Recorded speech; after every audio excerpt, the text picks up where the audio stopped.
Hello, I'm recording my response for the live discussion in the two cases of the lost worker and the confused worker. So, question one was regarding finding resources. I live in Illinois, so I did some research regarding community mental health and employment programs. So I found a resource called Skills for Chicagoland's Future. So this would be ideal for clients that are facing employment gaps, veterans, people that are transitioning in life, such as new mothers, or people that have experienced a new layoff.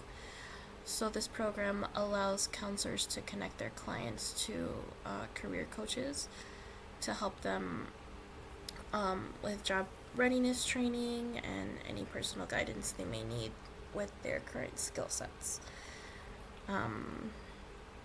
Another resource I found was actually by the Chicago Public Library, which has many branches across the Chicagoland area. There's a program called BrainFuse and Digital Learn. So this is an online program that are for clients that lack a more modern skill set with technology, including computers, resumes, and things like that, and professional development. So this would be ideal for clients who are midlife or re-entering the workforce or making a career change. So the way this would work is the BrainFuse service is a tool that provides personal feedback from a coach on a resume or a cover letter, and it also helps with interview preparation. And a lot of these tools are self-paced, but they do require internet. So with that being said, a barrier with these programs may be a lack of reliable digital services. So this can be a lack of a cell phone, computer, or internet service at home. So this could affect their access to BrainFuse. And even if these clients are traveling to the library, the library, based on the location, is often full. You can reserve a computer, but they do have a time frame limit. So if this is a person that may take a longer amount of time on self-paced activities, it can become frustrating. And I feel like frustration is one of the things that leads to abandonment of most activities that are supposed to be supporting your where you are in your transition right now. So access to resources and frustration, time limitations are barriers. But this could be solved because Chicago Public Libraries also does have a Wi-Fi lending program, so people would be able to be lent a hotspot for up to 3 weeks.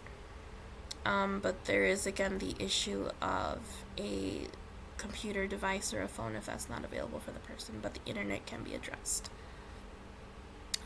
Other barriers some clients may struggle with is assuming the use of these resources goes successfully. There's the concept of transportation and childcare.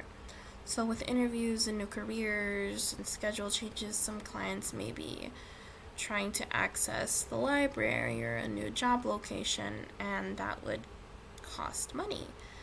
A lot of people don't have immediate family members that they can rely on for childcare, so the cost of childcare can be an issue. Transportation can be an issue if clients don't have transportation of their own, such as a car. Public transit can be unreliable depending on the weather, depending on the station. There are safety involved in certain neighborhoods as well, especially in underserved areas. So to address this, I would try to help clients find the most accessible library or office location and a route to get there that ensures safety and reliability.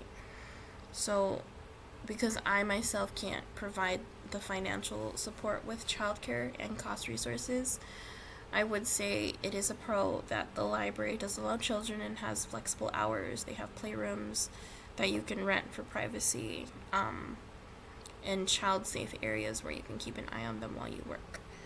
And I would also try to connect the client with other organizations that these resources partner with to support with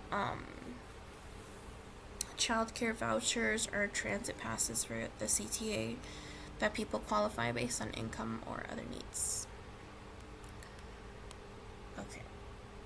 Moving on to question number 3. If these clients were to come into my office tomorrow, starting with the case of the confused worker, immediately I would want to focus on her mental, physical, and financial safety before discussing, any further career assessments or major career changes. My reasoning behind this would be that I just don't find it ethical or productive really to try to plan a career for her if she feels, quote unquote, that the ground is slipping from under her feet. So I would like to see what basic needs or resources she requires since she is expecting a child. I'm not sure if the number is the same in other states, but in Illinois and Chicago, you can call 211 for basic resources such as housing, food, and emergency services. And since she is expecting, I would also encourage her to apply to the WIC program, which is for women, infants, and children to support basic necessities such as food and healthcare. My reasoning of why this would be my step 1 is because if we refer back to the hierarchy of needs, this client will not be able to reach her self-actualization, her best self in her career, and the change she's looking for without meeting her safety needs first, which in her specific case is prenatal care, rent, food, since she is the breadwinner in the family at the moment. So problem solving this would be my first step for her. Secondly, I would like to see what skills she feels satisfied with in her counseling career. She's expecting a child, so placing her in something soon would be ideal rather than having her seek extra certification or a new schooling program, because she would have to take a maternity leave and that could disrupt her career path. And it could also just be really stressful to make that drastic of a change at this point where she is with her health and her mental health and her financial situation. So since she already does have a counseling degree, she can transfer that into non-clinical roles. So that could include corporate positions, human resources, academic advisors even. And this would allow her to have the opportunity to still be in a professional role, possibly still earn more than her current position, but it's removing the stress of her being face-to-face and seeing clients and working in an environment that she finds isn't a good fit for her. So she can still gain a higher income without taking on the task of going back to school at the moment. And lastly, for this client, I would also suggest that she seek social support, because specifically, in a non-judgmental manner, we do know that her husband did lose his job to a violent incident. So this does raise some red flags for me. Although this is a career counseling session, holistically, it would make most sense to consider her physical safety. So without prying and without trying to make her feel uncomfortable or as if she's being judged for being the breadwinner right now or for her husband's actions, because that is not her responsibility. I would just suggest to her that she seek social support in friendships and other family relationships that can help ensure her physical safety and her mental health. I am a firm believer that we all need connection, and we all need more in our identity, especially our social identity, than our romantic partners in order to be considered healthy. So she does need a community for that emotional support, and maybe even networking career-wise and professionally could help her land a mentor who's also navigated a career change from clinical counseling to a non-clinical role, or also a career change while they were pregnant. Excuse me. So the overall goal with this would be to just counteract the isolation she feels in her marriage and her family's disapproval and her current feelings about her current role, where she feels it's not what she wants to do long term. Okay, in the case of the lost worker, I initially would also address the stabilization, because he appears to be in fight or flight mode. So that could include helping him apply for unemployment, or there's a federal program that actually provides assistance that he would qualify for because his job did move overseas. So the assistance provided would be standard unemployment and assistance with retraining and schooling that would be funded. So this is not an additional economic cost to the client. This would be my first step, because clearly he's panicked about his cost of living and caring for his family, especially his mother-in-law, the recent purchase of the new car, the tuition cost of his children. So these would lower the threat response to the situation, and also provide him the opportunity to begin considering and coming to the fact that, yes, this is hard. This is essentially flipping my life upside down. However, this can place me in an opportunity where I can now have the time to further my education for a new job opportunity. My step 2 with this client would be to suggest he network with other healthcare providers. Approaching the client holistically, there is the fact that they're 43, 46, I believe, middle-aged. They're now drinking heavily most days after work. High stress on the body, headaches, tension. This could be affecting his blood pressure. So I think ensuring he's really just both mentally and physically healthy before starting a new career could help him personally, but also his family life. There are notes of him being short and snappy, both at home and at work, which can be expected with a big sudden change this way.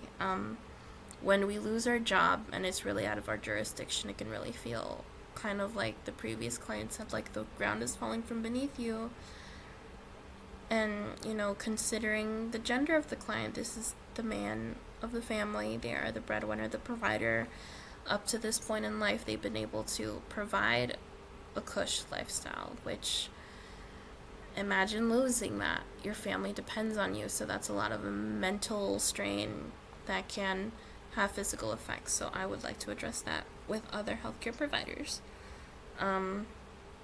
Just biologically, considering how his health affects his career, he should be healthy before moving on to another role. Moving on to the third step for this client would be to assess what skills he can already transfer to another program. So, considering that there is the federal program in unemployment, I'm sure many clients would still like to feel accomplished by being able to place themselves in a new role accordingly. So I'd like to assess what skills he can transfer, seeing that he's been in factoring technology. There's technology certificates that can be completed with certain skills, and this could skills that he already had because he's worked so long in this field. So this could provide a pathway to a more stable opportunity that he's already has experience in. So, considering he does only have a high school diploma at the moment and he's struggling, I hope this would give the client some hope and a clear vision to how he can still learn something and build experience from the situation he's in right now. So, okay, we are laid off, but what did we take with us from these years that we spent on the job? And moving on to the last question, evaluating whether a career or resource is a good fit for the client. I personally, the very first initial thing that came into my mind was determining if it's a good fit by how it aligns with the internal and external reality of the client. So I don't want to see, or I wouldn't focus the financial outcome to be necessarily if it's a good fit for the client, because I'm considering how it affects you mentally, how it affects your home life, because these are both clients that have people to provide for, essentially. They're of different genders, but that's both the role they are working on right now. So in order for it to be a good fit, it should resonate with how they need to function, what they need to provide, but also their interests and their passions, the skill sets they already have. How did you take those skills, and how were you able to find meaning in your new work and your new role? And how does that align with your values as a professional? And considering one client does have more lower self-esteem, I would love to see their value grow in these training programs or education programs that they can continue to seek out. I would also consider how it integrates to their lifestyle. So for the case of I believe it's the confused worker, since she is expecting a child, it should be flexible to her personal life right now, because she does require prenatal care. We're not completely sure of her physical health, but there are limitations when you are expecting that should be considered. A lot of these resources can require a lot of applications and interviews, but the overall process of getting to our next goal should be attainable. It shouldn't be a barrier for these clients to have to surpass because they're already struggling emotionally. But I would also consider interviews with the clients about their experience and their resources and any stressors that they may have. Thank you so much.